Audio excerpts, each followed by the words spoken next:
साहेब बघा इकडं जगाचा पोशिंदाचे काय हाल आहेत ते. हे बघा साहेब, सोयाबीन काढायला आले. हे बघा, हे बघा, बघा बघा इथं पाय किती जातात. हे आहे कृषी प्रधान देशामधील जगाचा पोशिंदा जो अन्न पिकवतो. इकडे बघा साहेब, काय काय या सोयाबीन मध्ये कसं काढायचं, काय काय राम काय सांगा साहेब याच्यामध्ये.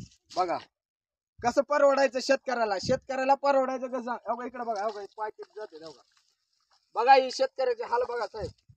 बघा बघा इकडे सगळं पाणी, इकडे सगळं पाणी आहे. त्या पाण्यामधलं सोयाबीन कसं जगायचं शेतकऱ्यानं. आणि हे असं ही आमचं शेतातलं सोनं. साहेब ह्या सोन्या काय करायचं सोन्याचं सांगा. कसा भाव भेटन ह्याला. 4 आणि 4.5 हजार जर तुम्ही जर ह्या पिकाला जर भाव द्यायला लागला आम्हाला, तर कसं जगायचं शेतकऱ्याने, जगायचं कसं. आता सांगा ही हाय सोयाबीन किती 4 बी काढा नाही त्याला. काढायचं किती, बरडाण्यावाल्याला द्यायचं किती, काढणाऱ्यावाल्याला किती. स्वतः काढणाऱ्यावाल्याचं जाऊ द्या, आम्ही घरच्या घरी काढतो त्याचा विषय नाही. पण किती किती निघायचं किती एवढ्या ह्याच्यात. आणि तुम्ही म्हणता जगाचा पोशिंदा. अहो जगाचा पोशिंद्यालाच काय नाही राहिलं. तो जर तो पिकवत असेल आणि त्याचं जर पोट नाही भरलं तर तो जगाचं पोट कसं भरणार आहे. इकडे बघा तुम्ही, इकडे बघा, हे बघा, हे पाय बघा साहेब. हे बघा, हो हे पाणी बघा चिखला आहे का. कसं काढायचं पाणी आणि सोयाबीन काढायचं कसं. हे काय राहिलंय सांगा साहेब यात. काय काय तर राम आहे का सांगा. किती निघणार सोयाबीन यातलं. हा शेतकऱ्याची थोडी काडे मोल किंमतच नाही राहिली शेतकऱ्याला आजकाल.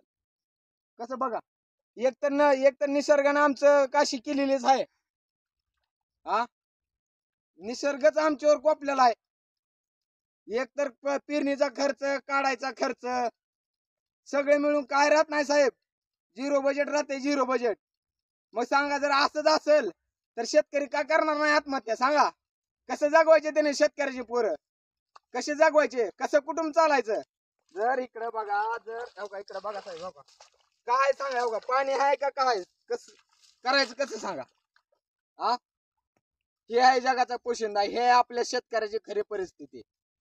हा असा जर शेतकरी जर अशा शेतकऱ्याचे जेवढे वाईट दिवस एवढे हाल होत असतील तर सांगा. तुम्ही म्हणता जगाचा पोशिंदा. अहो जगात